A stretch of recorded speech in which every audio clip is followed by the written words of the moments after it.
Então, chegando em Cuba, cheguei no aeroporto, tava eu e a Maíra, eu e minha mulher.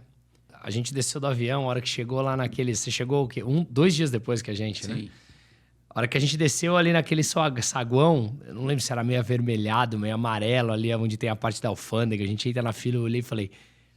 Meu Deus, parece que a gente voltou realmente pros anos 70, assim. Sim, cara. Você teve esse primeiro impacto? Sabe o que me chamou muita atenção? Porque tinha uma pré-triagem ali, tinha uma mulher com literalmente aquelas carteiras escolar de madeira e ferro da década de 80 sentada com uma caneta e anotando os dados do meu passaporte na mão. Falei, caralho, brother. Muito foda, né? E o balcão atrás, assim, onde de fato eles olhavam os dados O passaporte. Era uma webcam da Logitech pendurada, assim, colada com arame, amarrada com arame. E aquele balcão meio arredondado com... Tipo uma fórmica, assim. Cara, pensa bem naquele antiga mesmo. Caixa de supermercado da década de 80. Cara, parecia muito aquilo, assim. Muito legal, né? Assim, o primeiro impacto que eu tive é esse. E aí o segundo, tinha um cara na nossa frente, eu comecei a falar com ele, que a fila tava demorando, e o cara era cubano. Aí eu falei, pô, o que você tá fazendo aqui? Ele, tava no Panamá. Eu falei, porra, então pera lá, tem cubano que vai pro Panamá e volta, né? Eu falei, mas você mora lá, tá vindo de férias ou não? Ele, não, mora aqui. Eu falei, como? Aí comecei a entender com ele. Aí ele começou a me abrir grupos de WhatsApp que ele tinha no telefone, em que eles faziam compra e venda de muamba, que era tudo no mercado negro. Então, ó, esse aqui é para eletrodomésticos, ó, esse aqui é para roupa, ó, esse grupo aqui é... O cara tinha uma porrada de grupo assim no WhatsApp, que era para comprar as coisas, né? E aí ele falou que a família dele tinha mandado dinheiro, a família que tá fora, tinha família nos Estados Unidos, mandava dinheiro para ele e ele conseguia fazer essas viagens. Porque depois a gente foi entender ao longo da nossa viagem que é praticamente impossível o cara ter dinheiro para conseguir comprar uma passagem e fazer turismo em outro país. Até porque são poucos os países que dão visto pro cubano. Sim, e esse cara comprava fora e trazia para comercializar lá dentro no mercado negro. Comercializava lá dentro, exato. E Brunão, esse cara aí é um empreendedor ou um contrabandista? Porra, é uma puta pergunta, mas dá pra ser os dois, mas é um empreendedor, né, cara? No meio daquele sufoco que eles vivem, pelo amor de Deus, aquilo o cara ali que burla o Estado, esse cara tem que ser aplaudido, pelo amor de Deus, porque ali é um negócio maluco, né? Boa. E ainda falando sobre o aeroporto, né? Me marcou muito também que eu fui no banheiro, cara, aí tinha uma tiazinha na porta do banheiro meio que controlando a entrada, né? E eu falei, cara, o que essa mulher tá fazendo aqui? Aí eu entrei, ela falou assim... Isso dá parte das malas, né? Depois de passar o passaporte, eu lembro disso. Aí ela perguntou pra mim se eu ia usar o vaso sanitário, o banho, alguma coisa assim. Aí eu falei assim, vou. E eu achei a pergunta estranha, né? Falei, será que vão me cobrar? Então... Aí ela foi... quando eu lavei as mãos, ela tirou um... Cara, pensa num papel higiênico, assim, de... Lixa de skate. De sexta categoria. Aquele, assim, que ela esticar, assim, ele dissolve igual um algodão doce. Ela deu umas 3 voltinhas nele e me entregou. E falou, isso aqui é pra você lavar sua mão, pra enxugar sua mão. E eu olhei, tinha um dispenser, mas não tinha nada no dispenser, porque, né... A gente estava começando a entender o que era a escassez ali. Foi o primeiro sinal, mas na hora eu não me liguei. Ela deu 3 voltinhas no papel e me entregou. Cara, eu lavei a mão, na hora que eu bati ele primeiro, assim, ele desapareceu Grudou na mão, assim, ficou... Puta Falei, qualidade. Caralho. E aí, cara, a função dessa mulher, que diga-se de passagem, funcionária pública, é dosar o papel higiênico ali na porta do banheiro. Olha que louco. E aí, foi bom o insight aí, você falou. Ali, sem a gente perceber, a gente teve a primeira aula de... Bom, eu já tinha chegado. A gente teve o primeiro insight da verdadeira escassez que a gente ia ver nos próximos dias, né? Da escassez e do inchaço do Estado, né? Que tem um pode funcionário crer. público ali Puta que pariu, pra dosar o pedaço higiênico. de papel. Caralho, é verdade, né? Tem um recado aqui pra nossa audiência. Você aí que tem muita vontade de morar nos Estados Unidos e ainda não descobriu um caminho, nós temos aqui um dos nossos parceiros aqui, patrocinador e parceiro, um dos parceiros principais aqui do Além do Óbvio, que é a Strobel América. Gustavão, lá da Strobel, ele é especialista em Green Card, tá? Com referência, com alto índice de aprovação. Então, se você aí tem bacharelado, mais de 5 anos de formado e pretende seguir a vida nos Estados Unidos, vamos deixar um cupom de desconto aqui de 10%. Vocês entram em contato com o Gustavo lá. Gustavão é gente boa pra caramba. Vão ser muito bem atendidos e eu acho que vale a pena o papo, tá? Então, nós vamos deixar aqui o link aqui embaixo e o QR Code aqui na tela. 10% de desconto para quem for atrás da Strobel América falar com o Gustavo lá. Então, é isso aí. Strobel América, o seu green card americano. Mas não é todo mundo que quer ir para os Estados Unidos. E esses aí fazem o quê, meu? Não é todo mundo. E esses aí fazem o quê? E como aqui esse podcast é composto, pelo menos aqui, de adeptos do livre mercado, da liberdade individual, do mundo é muito maior do que a gente imagina, para não ficar na Strobel América, a gente tem um outro patrocinador também que nos apoia de forma principal, assim como o Strobel, só que ele não foca nos Estados Unidos, e sim em mais de 75 países. Então nós estamos cobrindo o mundo inteiro. Pô, a liberdade, cara. Isso aí. Liberdade ir e vir. E é justamente isso. Conheça a 7, então. Lá você tem o Gustavo, na Strobel você tem na 7 o Chico e o Rafael Lima, que é também do mesmo grupo que faz o canal no YouTube, o Ideias Radicais, que a gente entrevistou ele aqui na semana passada. E a 7 é uma consultoria especializada em imigração, nomadismo. O Chico, que é esse contato que eu estou falando, ele é um dos nômades, fica em qualquer parte do mundo. Em imigração, nomadismo, offshore, cidadanias, cobrindo mais de 75 países para o seu plano B. De Dubai ao Uruguai, a 7 te apresenta oportunidades internacionais e residenciais, empresas e passaportes. Junte-se a centenas de clientes, eles já atenderam vários mesmo, a gente sabe que eles falaram, pelo link 7.io. 7 é SETTEE.io. Ou acesse o QR Code aqui embaixo, que também vai ficar na tela disponível ao longo do episódio, tá? Lembra de uma frase que o Rafa falou aqui, quando a gente gravou para ele. O Brasil já estaria quebrado se grande parte das pessoas soubessem como é fácil ir embora do Brasil. É muito mais fácil do que a gente imagina. No momento que a gente está vivendo, eu vejo muitas pessoas com receio do futuro, a alta de impostos que nos aflige mais e mais. Eu sou um deles, analisando possibilidades. Então, tá aqui duas possibilidades. Strobel América e a 7, SETTEE. Além do link aqui embaixo, QR Code na tela, e podem procurar o Chico ou o Rafa, mais especificamente o Chico, tá? Aí eu cheguei e a gente pegou, aí você sai assim, você teve essa percepção, porque... De novo, só para contextualizar, eu saí do Brasil um dia antes que vocês, né? Nós saímos um dia antes que vocês. A gente fez via Panamá, vocês foram para Miami, ficaram uma noite em Miami e depois voaram para Havana. Eu fiz São Paulo, Panamá, direto Panamá, Havana, né? Isso. E aí, quando eu cheguei, a gente saiu, assim, nós dois lá, saímos com a malinha ali, você olha assim, se chegamos no aeroporto ali, deu a impressão da década de 80, a hora que a gente saiu na rua, a gente falou... Caralho, chegamos nos anos 50. Caramba. E aí aqueles puta carro velho caindo aos pedaços, assim, porque uma coisa é carro antigo, que é bonito. Outra coisa é o carro que tá caindo aos pedaços. Aí a gente olhou assim, porra, sem sacanagem, a gente tá acostumado a viajar o mundo todo, né, cara? Você sai do aeroporto, você já sabe como se localizar, fala com um, fala com o outro, como é que eu me viro. Ali você não sabe o que fazer. Qual moeda eu uso, aonde eu vou... O que eu quero? Eu entro num carro desse, eu pego a charrete lá, o que eu faço, né? Esse foi o primeiro impacto que eu tive, assim, comigo mesmo. Antes de eu falar com a Maíra, eu falei, e agora? O que eu faço? E me deu a impressão de uma grande rodoviária. Com aqueles rodoviária de anterior antigo, assim, muito. Ó. Minha infância toda, eu morava em Goiânia e eu vinha para São Paulo passar férias na casa da minha avó e a gente vinha de busão. Cara, aqueles pilar... redondão grande, com aquela tinta brilhosa, coisa antiga mesmo, tudo é antigo.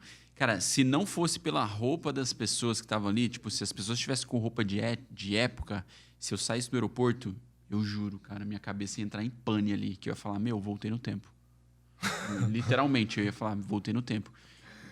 Muito boa foi muito boa essa sensação, cara, depois. No primeiro momento dá aquele impacto, assim, né? Mas depois você vai entrando... Aí chega pro carinha lá, e aí, precisamos ir. Primeiro a gente foi pra Varadeiro, que são 2 horas de Havana, né? Só um parênteses, você fica nessa, voltei no tempo, aí você vira e pede informação pro cara do lado. como você chama? Aí o cara vira pra você e fala, Michael J. Fox. Aí fudeu. Meu, aí pegamos... Aí pegamos o táxi, né? Pegamos o táxi, porque eu cheguei pro cara, perguntei, falei...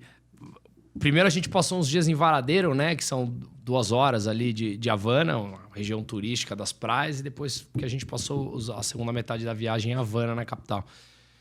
E quando eu tinha ido pra lá em 2007, mais ou menos, pô... A Havana já era destruída, obviamente. Só que quando você chegava no hotel, era um mundo de hotel ali. Hotel legal, Meliá, Iberostar e tal. Você fala, bom, tô ali, tá de bacana aqui e ponto, né? Tem tudo pra comer. Ao longo do tempo, a gente viu que isso foi deteriorado. Então, entramos no táxi e falamos, vamos pra Varadeiro e a gente volta tal dia, você pode buscar a gente. E no caminho, o taxista foi até o mesmo que você pegou, né? Eu te indiquei ele, você pegou ele mesmo, não Sim. foi? Ele resolveu falar tudo. Ele falava que não tinha medo e falava. Caralho, meu. Aí Sem mostrar a cara. aí paramos no posto. Quase 1 hora pra abastecer. Né? Aquela fila, assim. Aí eu levantei, saí do carro e falei, bom, beleza, deixa eu ir lá ver o AMPM, né? Aí eu olhei, assim, aquelas prateleiras que não tinha nenhuma garrafa de água, cara. Conveniência. Aí eu liguei, aí eu falei pra ele, falei, meu, mano, não tem nada pra comprar aqui, né? E tinha uma fila do lado de fora da conveniência. Ele falou, essas pessoas estão aí, inclusive com crianças, idosos, falaram, estão aqui e muitas vezes eles dormem na fila porque é o tempo que chega o que o governo manda de comida para eles. Esperando o suprimento chegar. Esperando o suprimento chegar. Ele falou, meu, muitas vezes dormem aí. Eu falei, puta que pariu. Aí eu tive outra sensação da escassez. Você chegar naquele lugar, assim, no conveniência... Não é que era vazio, é que não tinha nada. Não tinha uma garrafa de água ali naquela para comprar. E aí 1 hora para encher o tanque do carro. Aí a gente olhou e falou... Fila para abastecer. Fila para abastecer. E fila... Não é fila igual que a gente tá aqui. Tem um carro na nossa frente. A fila ficava no acostamento. A gente tava num carro lá dos anos 50, 60. Um calor do cacete. O vidro aberto, não corria vento. O carro era russo, né? Era russo? Era russo. O dele não era dos anos 50, não. Os anos 50 a gente pegou depois. O dele não era, não. O dele era um carro estatal, que ele tinha uma licença para operar, e o carro é russo. Mas era um carro da década de 90. Ele tinha uma licença, o carro era do Estado, obviamente, como tudo, mas o carro, a lei dele era dos anos 90, é verdade, você tem razão. E outro lance da escassez também, né? Ele comentando que às vezes faltava uma peça. E como o carro era do Estado, o Estado, em tese, era o responsável por... Repor. Pela manutenção. Quebrou um freio, alguma coisa e tal. Como se fosse uma locadora, né? E ele falava que o prazo dos caras era, 5, 6 meses para repor uma peça. Aí, o que os caras faziam? Meu, gambiarra. Os caras são especialistas em gambiarra. Cara. Embreagem com arame, coisa assim. De foto do cara que tirou mangueira de uma pia e meteu entre o radiador e outra... Meu, assim, gambiarra... Cara, tô rindo, mas é triste. Gambiarra no turbo. Não, os caras são criativos. Aí eu me lembro, assim, a necessidade faz o homem, né? Conversando com uma cubana e ela falando assim, não, porque os cubanos, cara, são criativos. A gente dá nó em pingo d'água, a gente é criativo pra caralho. E eu lembrei, eu já ouvi muito brasileiro falar isso também. E, na verdade, cara, porra nenhuma. É que o negócio tá tão deteriorado lá que o cara, ou ele cria gambiarra ou ele cria gambiarra. Claro. A necessidade faz você ser criativo. Não tem jeito. Então, não é que o brasileiro naturalmente é mais criativo que o suíço. É que... tem que driblar mais, né? Exato. E aí chegamos lá no hotel e tal, e em Varadeira, e falamos, bom, aqui praia legal, a praia é bonita, realmente. Resort. Um resort 5 estrelas, né? Da rede espanhola, Iberostar, aquele all-inclusive, com bebida, comida o dia inteiro, 24 horas do dia. Como é em outros que a gente já ficou em vários lugares. Aí chegamos lá, o hotel, à primeira vista, foi tranquilo, bonito e tal, né? Entramos no quarto, ok também, aí começou o perrengue, e foi... A hora que chegou a hora da primeira refeição, brother. Mas antes disso, uma salsinha tocando no fundo, pá, sol. Te recebe com uma bebidinha, lembra? Uma bebidinha, tinha água, né? Tinha uma água ali aromatizada no começo, lembra? Sim, ali na recepção do hotel e tal. Aí chegamos pra primeira refeição, cara. Puta que pariu. Foi o que? Almoço ou o que era? Era almoço, cara. Não, era jantar, porque a gente chegou no meio da tarde, Aí a gente foi pro restaurante, aí já tinha acabado o almoço, aí esperamos o jantar. Aí era jantar. Aí olhamos assim, puta, sem sacanagem, você começa a dar volta no buffet e não consegue ficar andando com o prato vazio e não consegue achar uma coisa que você vai colocar dentro do prato. Já tinham poucas opções. As que tinham, cara... É que é triste... Depois a gente foi entender que é triste fazer isso num lugar em que tem escassez de comida. Sim. Para as pessoas que moram lá, para os caras que estavam servindo a gente no restaurante ali. Mas no primeiro momento, é aquela volta, você dá 10 voltas assim no buffet e volta com o prato vazio. Eu lembro que eu cruzei a Maíra assim, no caminho, eu olhei para ela, ela falou, tipo, e aí, não achou nada até agora? E você com fome, a gente com fome, não tinha almoçado, né? Aí mandamos uma mensagem no grupo para vocês e falou... A gente falou por vídeo. Falou que foi por vídeo? Tava em Miami e vocês falaram, cara, a comida aqui tá foda. Eu ainda brinquei com a Pérola, minha esposa. Eu falei, vamos ficar aqui, hein, meu? Não, eu lembro que a Maíra falou pra você, traz umas Pringles aí, traz umas batatas, traz um sanduichinho, traz uma coca, porque não tinha nada, lembra? Cara, assim... E você não acreditava. Com certeza, quando você ouviu a mensagem, você achou que era exagero nosso. Honestamente, eu pensei assim, cara, eles não encontraram. Ali não tem, mas em algum lugar tem. Né? Porque foi no caminho, não parou num posto, alguma coisa, não tem. Beleza. Mas mesmo assim eu levei. Só que, cara, quando você chega lá, você vê que o buraco é literalmente mais embaixo mesmo. Mesmo, né? A lojinha Aí a gente falou, vamos na lojinha de conveniência do hotel. Pô, você tá no hotel 5 estrelas, vamos na lojinha de conveniência. Caralho, tinha rum cubano, aí tinha cola cubana, que é uma Coca-Cola horrível. Parece que você tá tomando, tipo, açúcar puro com água, lembra? Que negócio horrível, cara. E era isso, cara. Botar uma colher de mel na boca e tenta conversar logo na sequência, é isso. Nossa, era muito ruim aquele negócio. Aí a gente falou, liga pra eles, pede pra eles trazerem um Doritos. Os caras estão em Miami, porra, tem tudo. Traz um Doritos aí, traz uma Pringles, traz um sanduichinho, cara, qualquer coisa. Só que muitas coisas perecíveis não passam no aeroporto, né? Porra, nem olhar. Aí, beleza. Aí fomos lá, fomos pra praia, não sei o quê. E era, como eu falei, all inclusive. Então tinha bebida alcoólica incluída, né? Aí chegamos lá. Pô, vê um gin tônica lá, primeiro dia. Puta que pariu, cara. Como era ruim aquela bebida, você lembra? Nossa, todas as bebidas. O que sobrou era o chopp. A gente conseguiu tomar um choppinho, lembra? A cerveja. Cerveja que foi estatizada na década de 50. Qual que era o nome da cerveja? Polar? Não, Polar é da Venezuela. É uma verdinha. Não lembro. Mas a cerveja foi onde a gente ficou, porque a bebida realmente não dava. Eu lembro um dia que a Pérola depois pediu uma bebida lá. Essas bebidas aí que eu não gosto. Blue, não sei das quantas. Como é que chama? Blood Mary, essas coisas assim.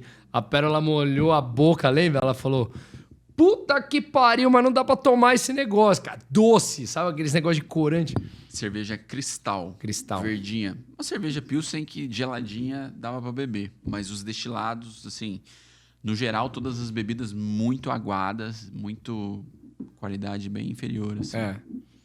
E aí foi engraçado. Aí no primeiro dia que ele chegou, aí a gente foi jantar junto com eles. Até a gente fez um vídeo disso que ficou demais, cara. A Maíra do meu lado morrendo de rir com ele. Eu sou desses. Eu peguei tudo que tinha, um pouco tudo de cada coisa. E falei, cara, vou experimentar tudo aqui. Porque, cara, não é sacanagem. Vamos lá, antes de tirar um pouco da piada, assim. Tinham 3 mesas ali de buffet. Aí você tinha um que era só de salada e pães. Aí você tinha outros 2 de quente, um de massa e o outro de comidas, assim, arroz, carne, não sei o quê. O de salada, ele era muito grande. Só que você percebia que tinha 5 cumbucas de alface. Então não é que você tinha opção. Era realmente, lembra disso? Tinha alface e repolho. Repolho não falta. Repolho não falta lá. E nós ficamos... vocês ficaram 5 dias desse resort, nós ficamos 3, né? Em comum. Não tinha tomate. Não tinha azeite. Pepino, não tinha azeite, não tinha nada. Nada, cenoura, nada. Era alface, que o alface acabava, e o repolho, que o repolho não acabava. Era isso. Era isso, cara. Aí tinha pães, né? Tinha lá 2, 3 tipos de pães ali. E aí quando você ia pro buffet quente... Queijo sempre tinha, é verdade. Quando você ia pro buffet quente, Cara, tinha um frango. Porra, eu não sou fresco, né, cara? A gente adora comer boteco, lanche de rua. Eu gosto mesmo. Não é só de, não tem frescura. Eu curto, sabe? Vai pro estádio comer o lanche lá da Dona Maria. Eu gosto disso. Cara, aquele frango não dava, cara. Porque Aquele frango que você pegou lá, eu não tive condição de pegar, de olhar. Eu falei, não dá pra comer esse frango, cara. É que assim, eu vou... Puta, eu tô rindo de... Vou tentar narrar, assim. O frango era meio brancão, cozido, com aquela pele branca em cima, e ele ficava meio que boiando numa água que flutuava como se fossem umas natas meio esbranquiçadas, assim. A aparência era ruim pra cacete. Nossa, muito ruim, cara, a aparência. E eu comi um pedaço lá pra experimentar, mas, tipo, não era... Cara, não era... Você comia porque tava com fome ali, mas não era algo que falar assim, tô num resort 5 estrelas, tô comendo bem. Longe disso. Não, e você comeu ainda, você fez uma cara assim, A gente pegou, a gente começou a filmar, acho que ele nem sabia que tava filmando, eu sabia, né? A gente começou a filmar, não lembro exatamente, mas... E a tua cara, aquela cara espontânea, assim, de quando colocou dentro, aí você ainda largou o garfo e falou, não dá. Não dá. E aí, nesse dia, eu comi uma massinha com um molho branco lá, também um molho bem aguado, mas, cara, foi isso. Mandando pra dentro. E café da manhã, por exemplo. Café da manhã, desse mesmo resort aí, era...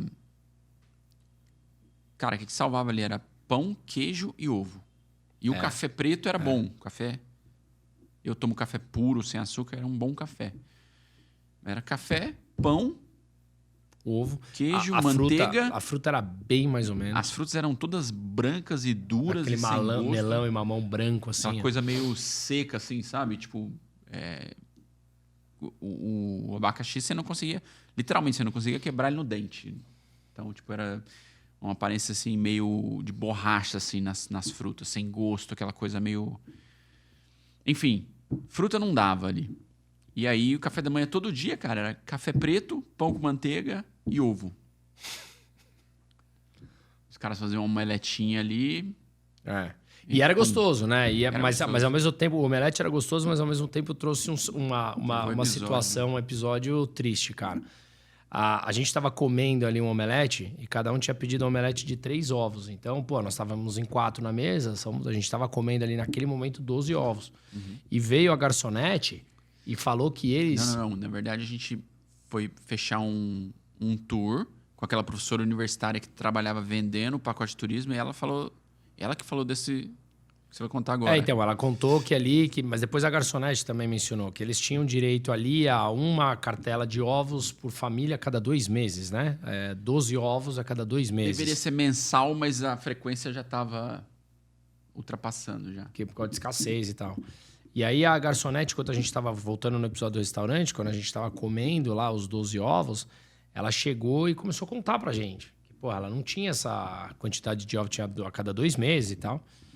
E, pô, você quer tirar o teu prato pra dar pra ela, né?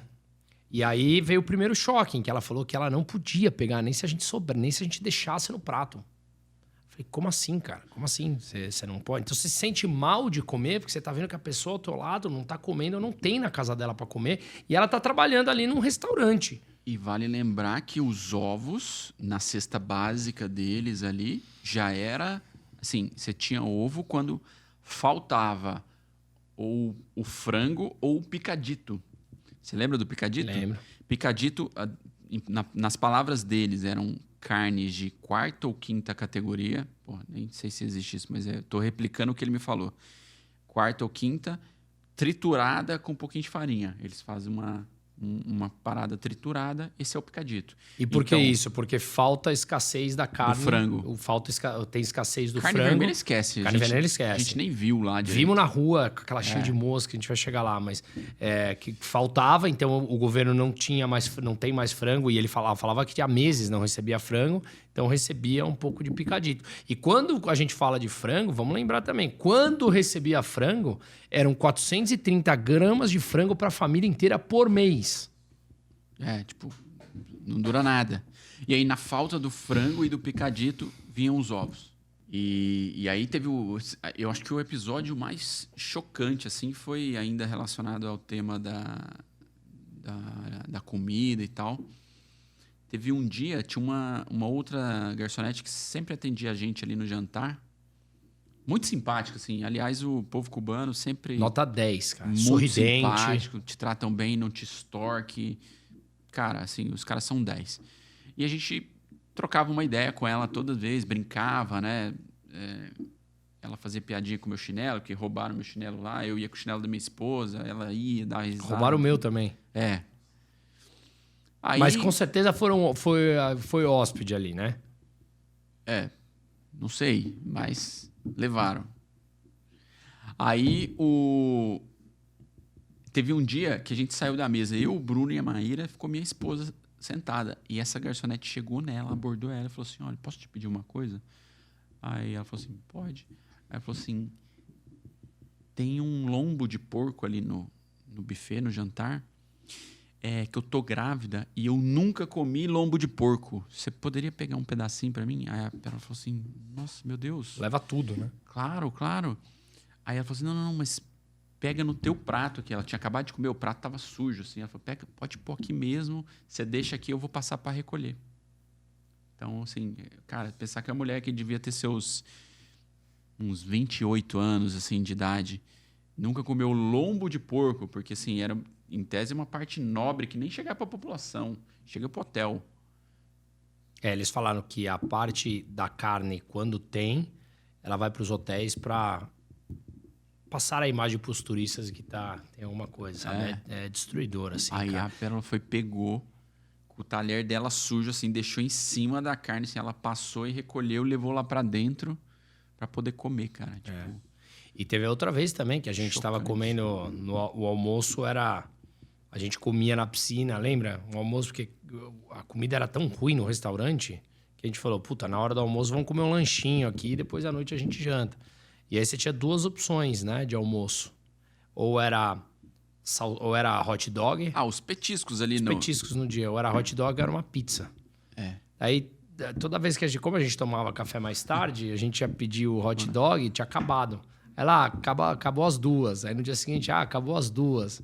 Aí a gente chamou ela de canto e falou assim, fala a verdade, tem escassez de salsicha, né? Porque todo dia acaba as duas. E uma conta que a gente fez lá, né? Dado todo o cenário econômico de Cuba, impossível que eles tivessem com uma logística tão diária para levar salsicha todo dia. Salsicha todo dia. Claro, cara, você falou, deve ter estoque, eles calculam o número de hóspedes e liberam um número X de salsicha por dia, até porque você não tem logística para levar de Havana até lá, né? Coisas que são naturais pra gente aqui. Você chegar, tomar uma água, mas e aí? Tudo que tá por trás pra essa água chegar aqui, né?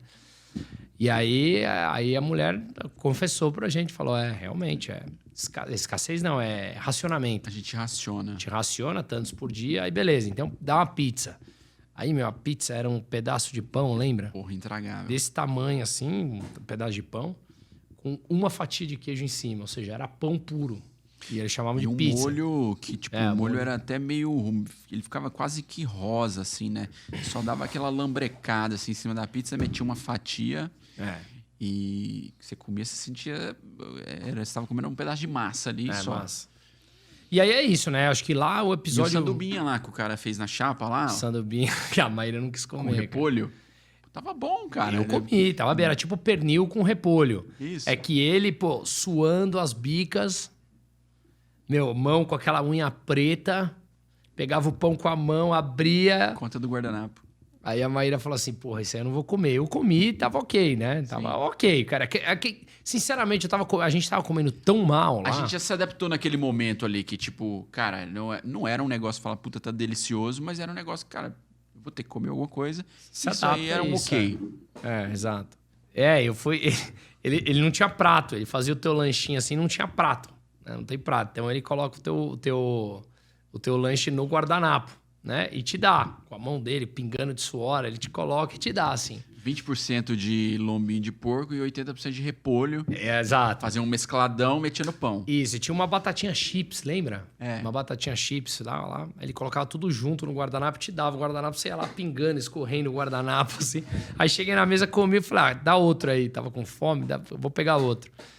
Aí eu levei o guardanapo, que eu tava limpando a boca pra jogar fora, tal, porque o guardanapo tava cheio de líquido que tinha escorrido do lanche e tal. Aí eu pedi pra ele, falei, me dá outro lanche. Ele, me dá teu guardanapo. Ou seja, é o mesmo guardanapo para colocar o lanche, porque tem escassez do negócio. Ou seja, você percebe que a escassez... Vamos lá, no Brasil, a gente que viveu a hiperinflação nos anos 80 e 90, a gente carrega marcas com a gente desde então. Esse negócio do brasileiro ganhar o salário e correr para o supermercado, ou você pensar em investimentos de curto prazo e não de médio nem de longo prazo, isso vem de quem viveu a hiperinflação, porque você tinha que logo pegar o seu dinheiro e comprar comida, porque senão o preço subia em questão de minutos. E você carrega isso com você, é uma marca que demora para você tirar, né, de dentro das pessoas. Entra em você faz parte disso, você tem medo. Ou como quem viveu em guerra, você estoca comida, né? Você pega aquele programa acumulador e sempre tem uma história por trás do cara. O que fez o cara viver aquilo?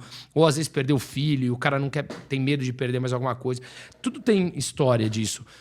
E você percebia que lá, o cara realmente, ele não tem por que ele te dar um guardanapo novo. Ele sabe que ele tem escassez na casa dele de guardanapo. Então, tá molhado, tá com gordura, vambora, é esse mesmo, cara. Dá pra usar de novo. Dá pra usar de novo isso aí. Então, reutiliza, por que não? Né? E isso, certeza, quando esse regime de Cuba cair, essa geração viva vai passar por um processo que demora décadas para você começar a entender o mundo novo à tua volta ali, né? É bem marcante isso. Pra gente é bem marcante, cara. Porque você pensar... Cara, a gente pegou um pequeno recorte do que é Cuba ali, temporalmente, né?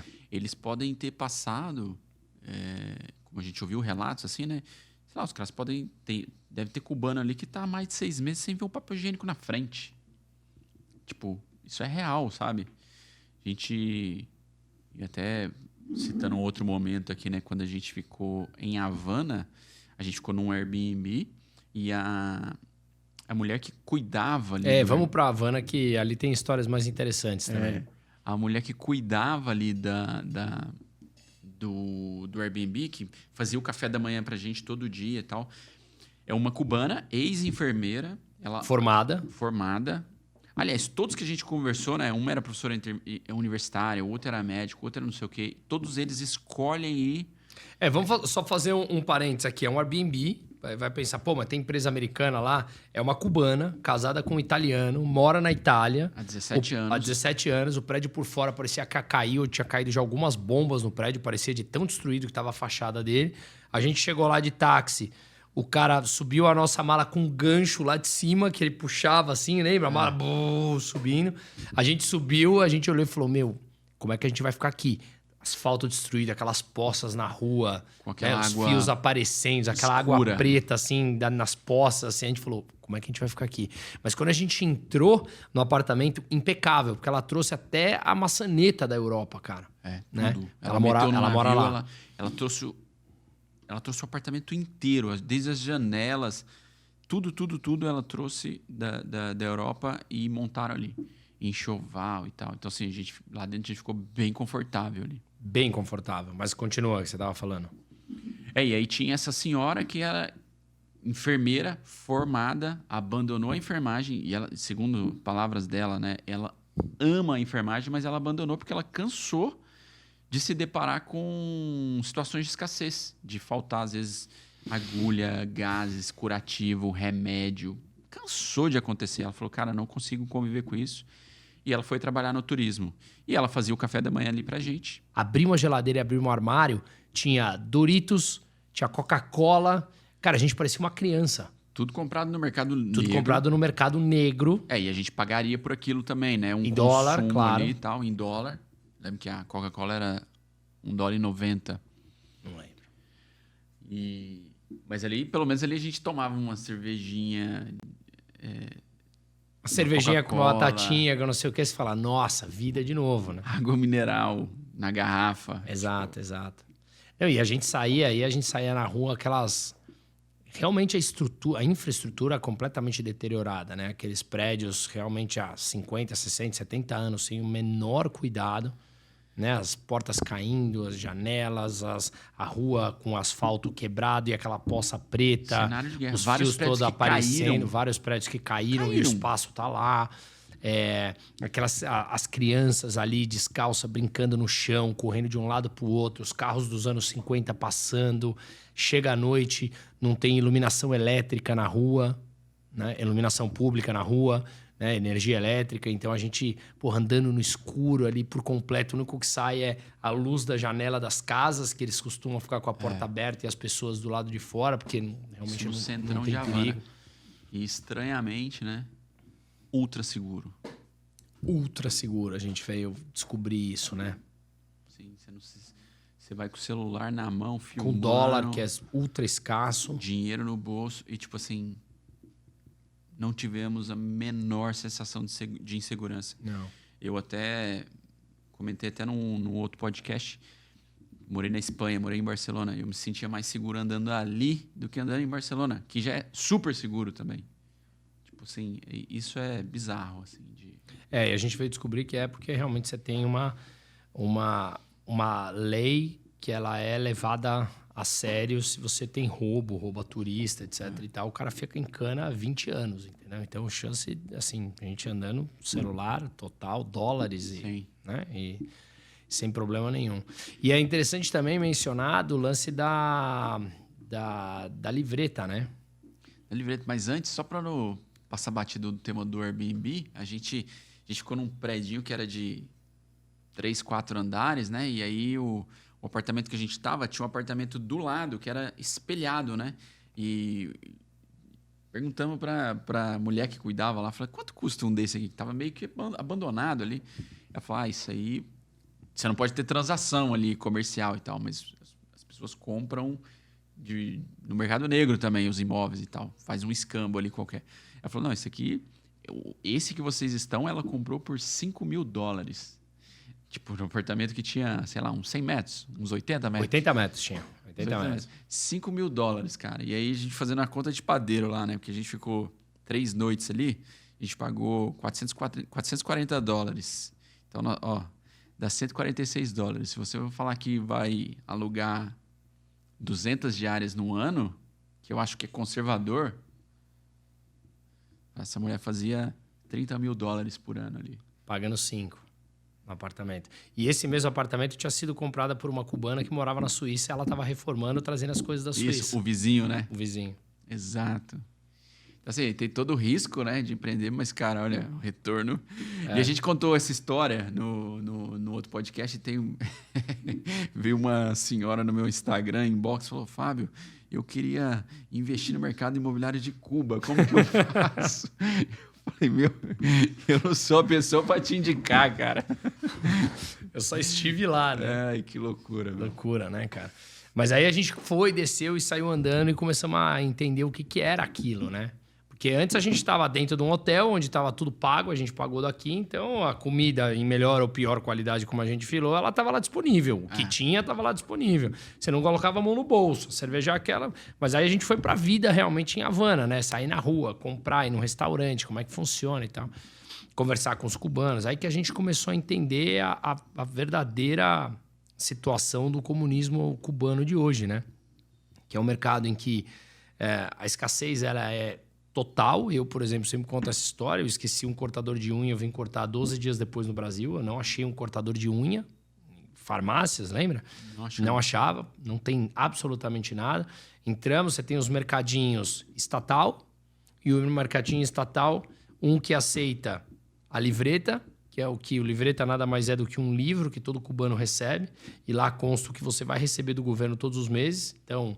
um pacote de ovo, um detergente, tem coisas que são bimestrais, por exemplo, pasta de dente era bimestral. Você vai no mercadinho, ele vai ticando. Você vai no mercadinho, ele vai ticando para você. Se você já pegou, só volte daqui 2 meses para pegar. Só que o pior, o governo também sofre uma escassez brutal. Então, eles mesmos não têm, muitas vezes, nada para receber daquilo. Então, forma-se uma fila muito grande nos mercadinhos estatais e eles começam a se comunicar entre eles pelo WhatsApp. Chegou salsicha no mercadinho do tal lugar. Aí vai todo mundo.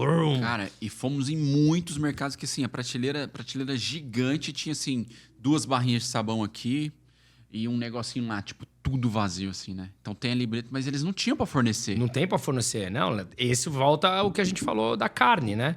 Então, muitas vezes, dentro dessa livreta, eles falavam que não tinha, a proteína não chegava. A proteína não chegava. Lembra, a gente conversou? A proteína não chega há alguns meses. Eu não como frango há alguns meses. Então come o tal do picadito, que é a carne de quarta ou quinta categoria, como eles nos explicaram mesmo. Né? E aí a gente foi falar com um cara do bar estatal, ou seja, ele era funcionário público, e ele, lembra, abriu o jogo pra gente. Aliás, falou, 80% da classe trabalhadora é funcionário público. Exato. Aí ele falou, cara, isso aqui não chega a nada há muito tempo, o único que não falta era arroz, né? Arroz não faltava, ele falou, de resto, há muitos meses não chegam coisas aqui, dá uma olhada aqui, pode filmar o que vocês têm, as prateleiras vazias por completo, assim. E aí você tem os barzinhos, os mercadinhos também do governo, só que esses aceitam dólar. Porque Cuba tem uma escassez brutal de dólar, então o governo precisa se financiar de alguma maneira. E uma das maneiras é justamente você ter o mercadinho aceitando dólar. Então, você em MLC, Cuba... né? MLC. Então, você em Cuba, se você é um cubano que trabalha com alguma coisa voltada para o turismo, você já passa a ter um privilégio porque você tem acesso a dólar. O turista chega com dólar, você paga ele em dólar. Ele vai nesses mercados e consegue comprar alguma coisa em dólar a um preço muito mais alto, porque obviamente é inflacionário, quando tem.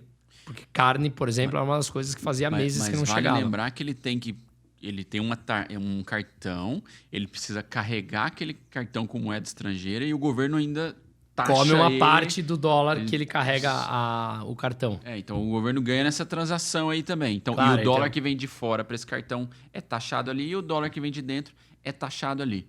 E ele compra no MLC. Então, se ele vai colocar 100 dólares lá, não lembro qual era a alíquota, mas sei lá, vai aparecer 90 para ele comprar. Então, ele está sendo comido de todas as partes. Sim. Né? E é um jeito do governo também.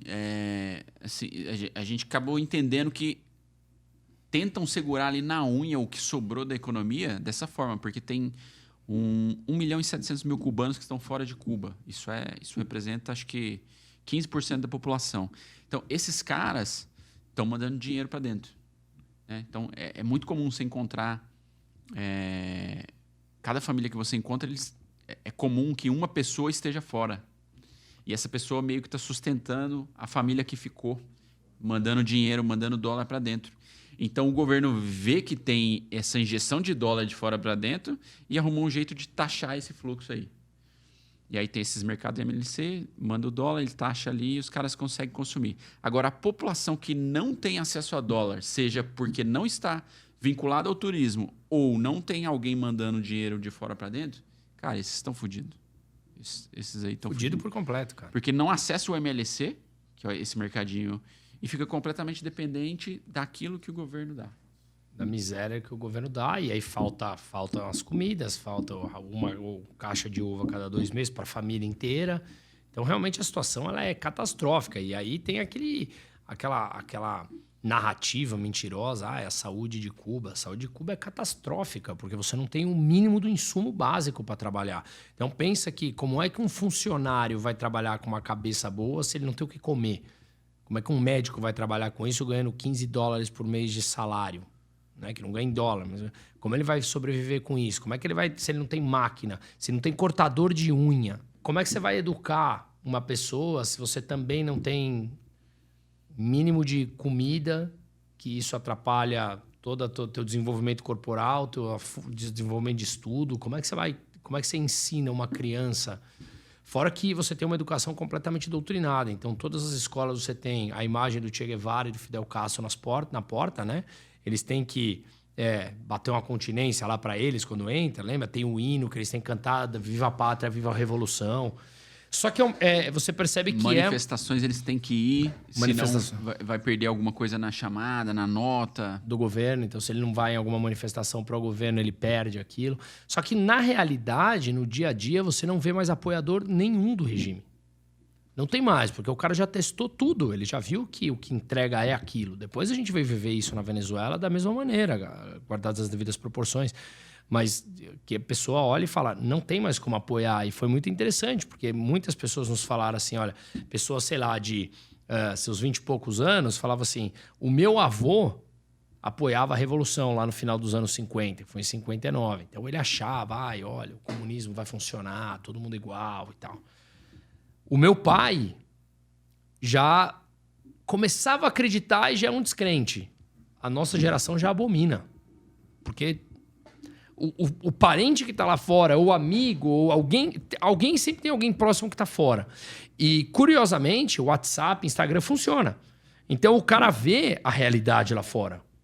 Sim. Enquanto o Miguel Dias-Canel hoje, ou quando era o Fidel Castro, Raul Castro, né? E agora o Miguel, o presidente, vai a público e fala lá, olha, a vida no imperialismo americano, que não dá nada. O cara recebe uma foto da família cubana lá na Flórida, no domingo, levando um monte de comida na praia para curtir a praia de domingo.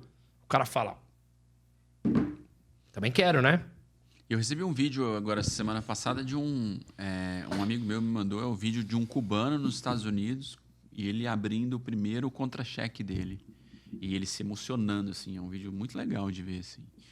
E aí tem outra história também do o cubano que sai a primeira vez que ele entra num supermercado. E ele vê tudo aquilo e ele começa a chorar, ele fica aos prantos, assim, porque para ele é uma carga, assim, de, tipo, cara, ele nunca viu aquilo na vida. Então, isso mexe muito com as pessoas. E ainda sobre o tema da escassez, essa ex-enfermeira que trabalhava lá no Airbnb e fazia o café da manhã pra gente, ela, no final, minha esposa deu pra ela uma cartelinha de... Remédio. Buscopan, não era uma coisa tentando assim? Lembrar o que era. Não, Remédio era um anti-inflamatório. Remédio, era um anti-inflamatório e um relaxante muscular.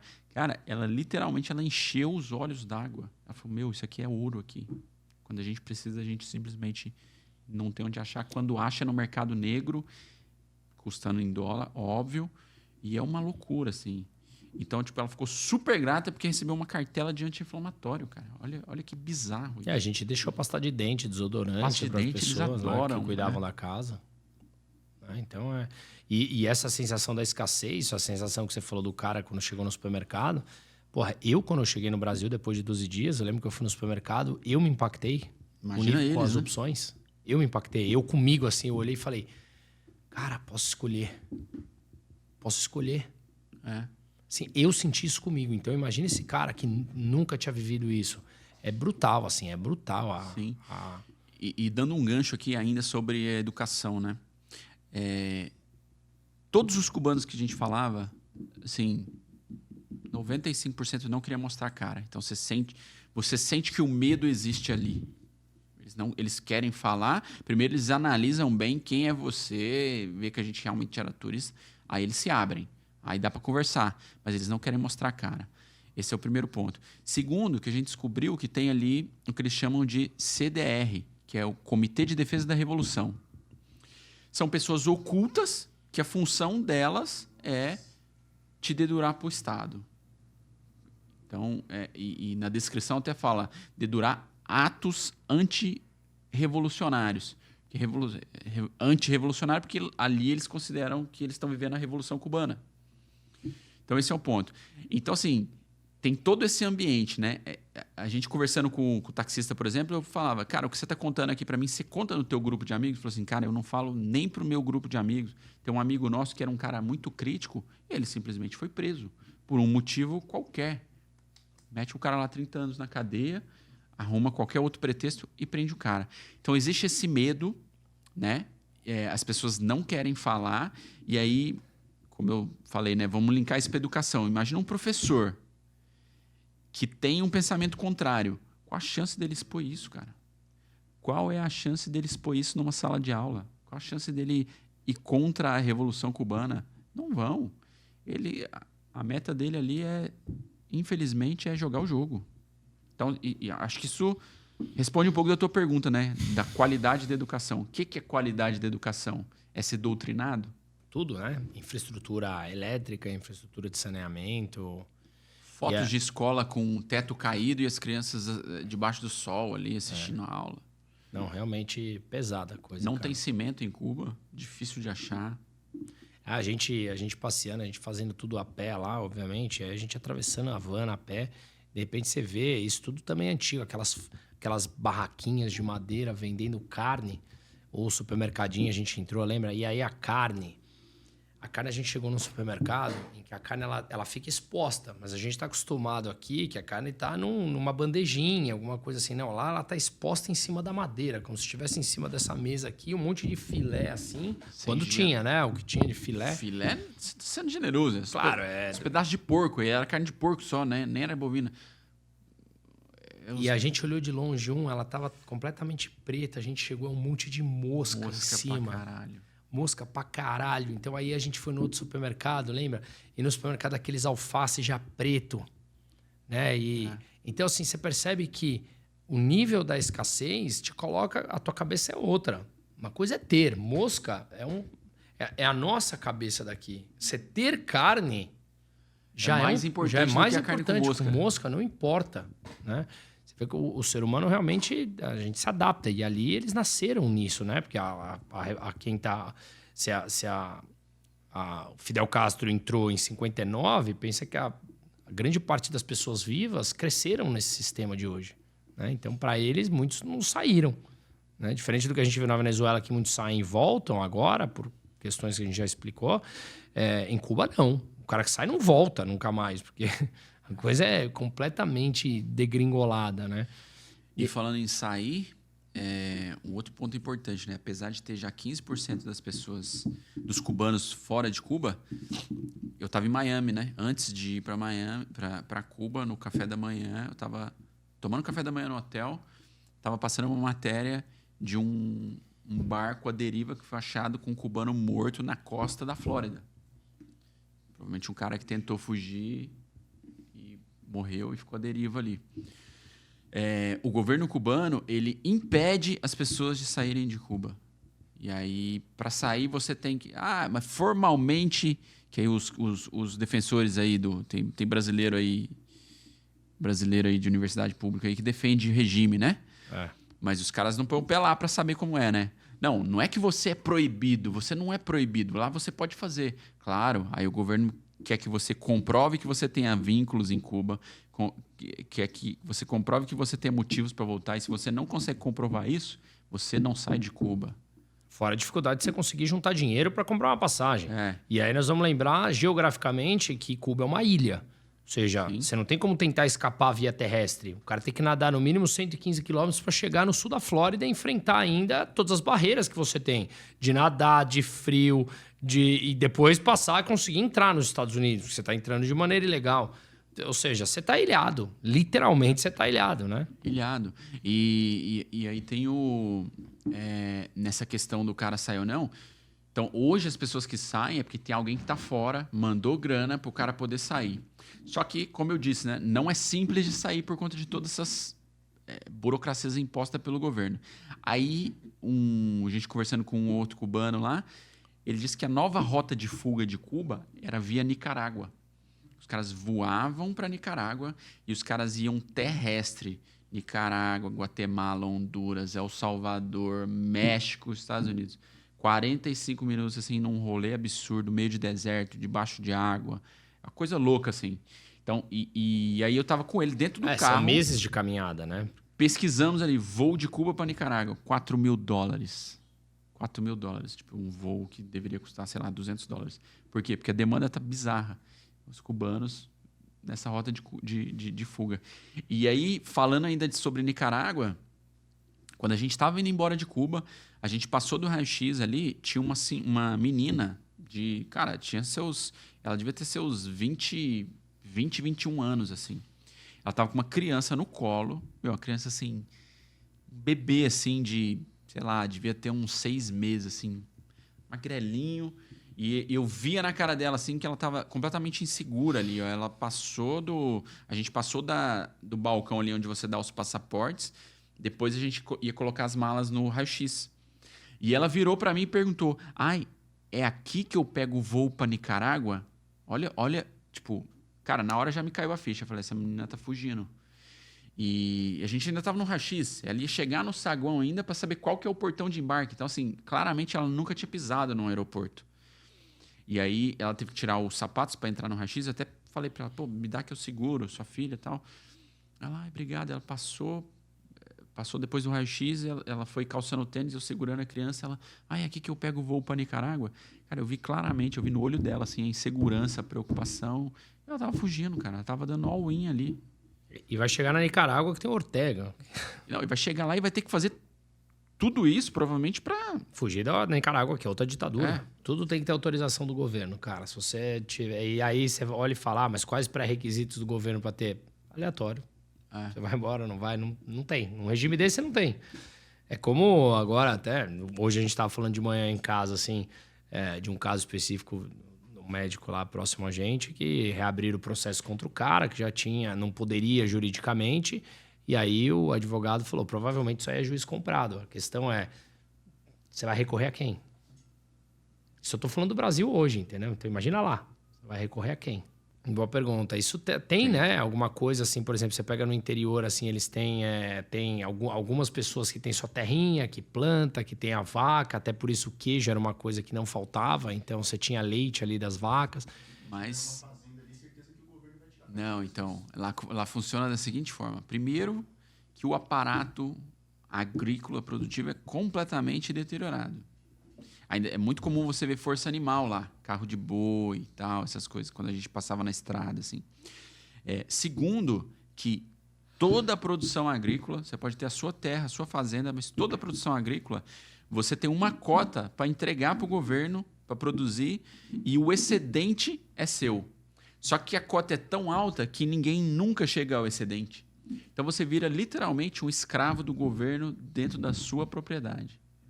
Você tem que suprir tudo o governo dentro da sua propriedade. Então, cara, é natural a gente pensar que a produtividade deve desabar.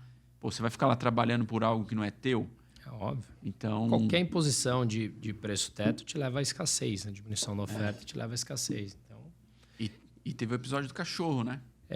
A gente estava na nossa casa, lá no Airbnb em Havana, e aí do lado a gente saía na varanda, era uma varanda pequenininha, e do lado tinha o vizinho, né? Que era uma varanda que estava, sei lá, digamos, a 2 metros da gente, né? Uma varanda. Então você conseguia ver a varanda do vizinho. E aí tinha um cachorro lá, só que ela é uma varanda extremamente estreita, assim, estreita mesmo. Ela devia ter isso aqui, sei lá, 50 centímetros. Não de comprido era um pouco maior, mas de largura ela era muito estreita. E aí, basicamente, a gente olhou um cachorro, que era um pitbull, bonito pra caramba, e o restaurante, a varanda ali completamente suja, né? Do cachorro, as necessidades do cachorro e tudo mais. E aí a gente viu isso no primeiro dia, o cachorro amoadinho no canto dele, vimos no segundo, o cachorro já não se mexe direito. Eu falei, cara... Vamos bater lá no vizinho, porque, porra, o que vai acontecer com esse cachorro? O cachorro não se mexe, cara, coitado. Não se mexe assim, ele olhava pra gente e tal, mas ele não tem espaço pra andar, pra nada. Era um pitbull, um cachorro grande. Completamente cheio de cocô ali. Então, exato, completamente. E o cara não limpava. Aí a gente bateu. Cachorro fechado lá, cara. Aí a gente chegou lá, batemos na porta e falamos, e aí, cara? E esse cachorro, tadinho, esse cachorro precisa andar, vocês passeiam com ele?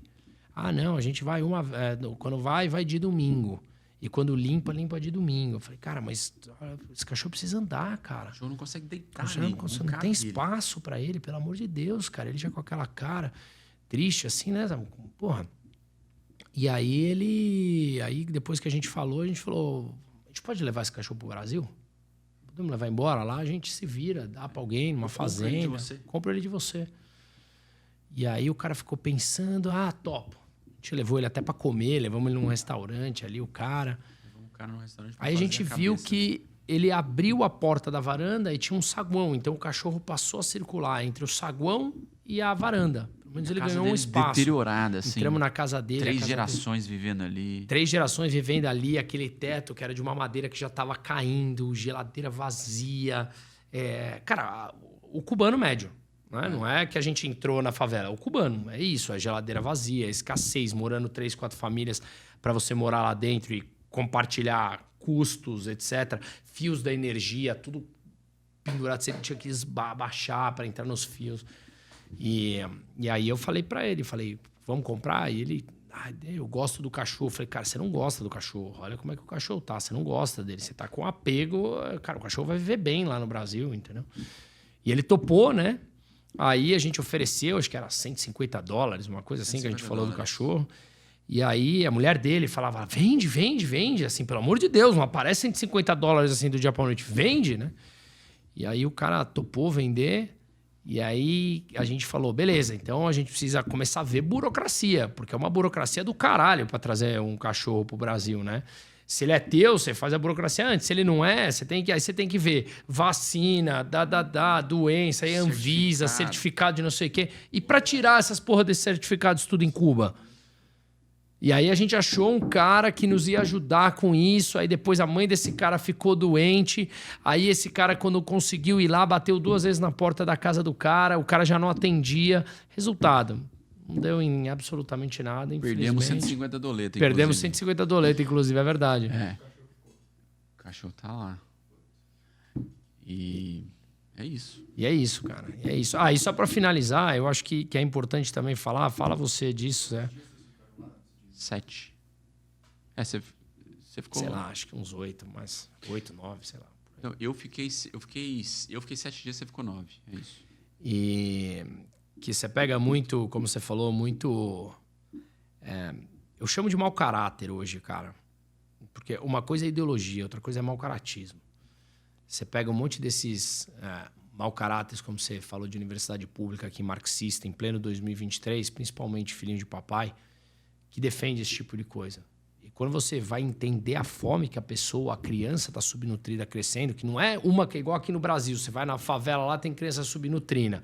Você fala, só que o problema isso já é um problema imenso, quando todo mundo da população é assim, por conta de um regime. E aí você vê mau caráter aqui no Brasil ou tantos outros lugares, falando que isso é por conta do embargo que os Estados Unidos impõem a Cuba. Vamos lá, primeiro ponto.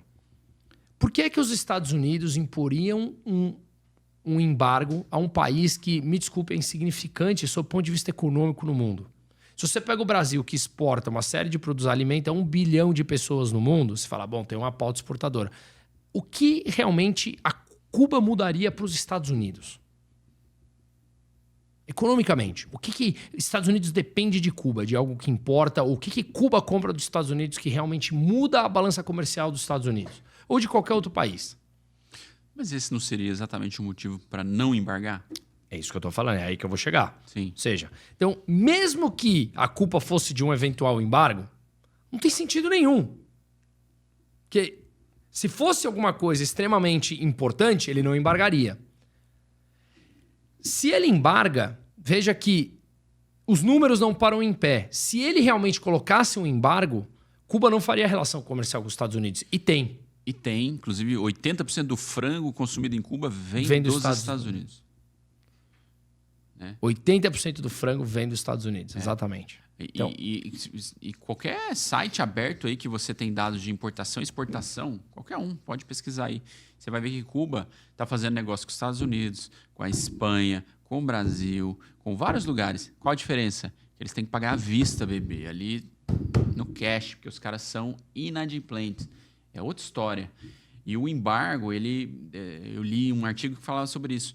Ele é um queijo suíço que ele tem muito mais buraco do que queijo. Na prática, o governo americano não consegue embargar, porque fundamentalmente o embargo diz que se uma empresa fizer negócio com Cuba, ela vai ser julgada, penalizada pelos Estados Unidos. Só que os Estados Unidos não têm jurisdição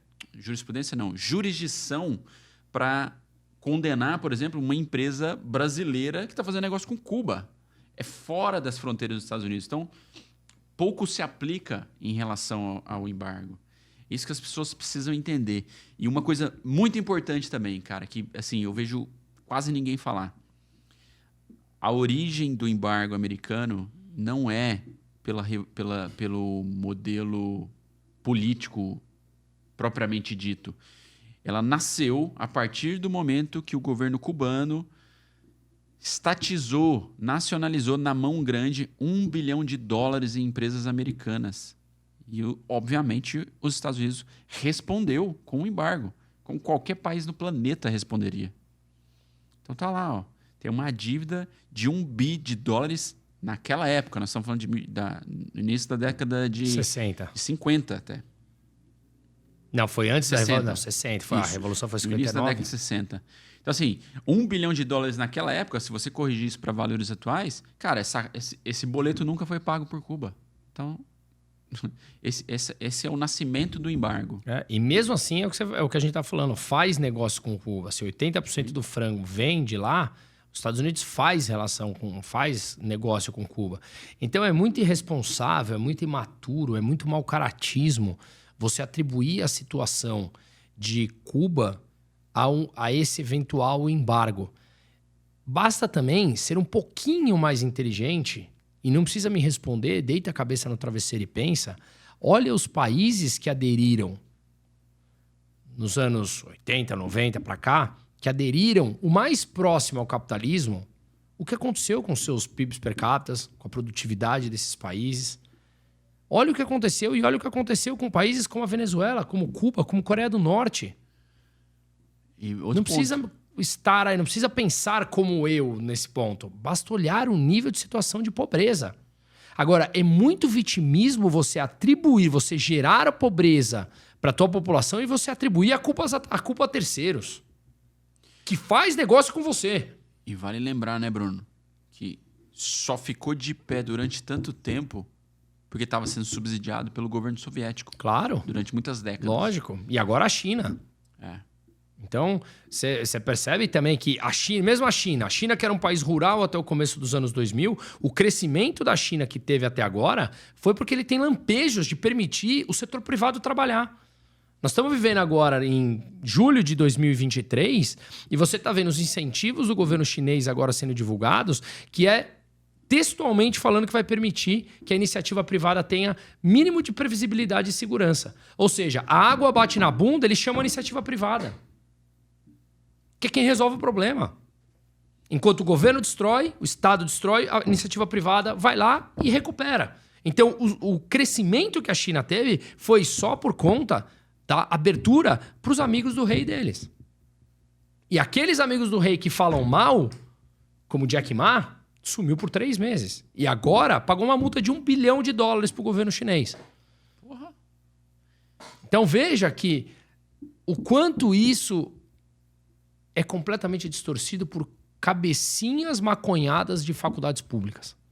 Porque o problema para mim não é nada disso. O problema é o mau caratismo de você fazer propaganda em cima de pessoas passando fome. E até tem Isso faz de você um filho da puta de boca cheia, cara. Cara, tem um episódio que é importante a gente mencionar. Se você olhar no YouTube, aí tem influencers aí de viagem, né? Tem uma duplinha aí, Que inclusive casal. estava lá na mesma época que a gente. Inclusive, 2 semanas de diferença só. Um casal aí que viaja o mundo. Eles foram lá e aí tem um vídeo deles, cara, com mais de 2 milhões de visualizações, que eles passam. Tem uma fila de pessoas, assim, debaixo do sol. E eles olham e falam assim, essa fila de gente deve estar rolando alguma liquidação aqui nessa loja.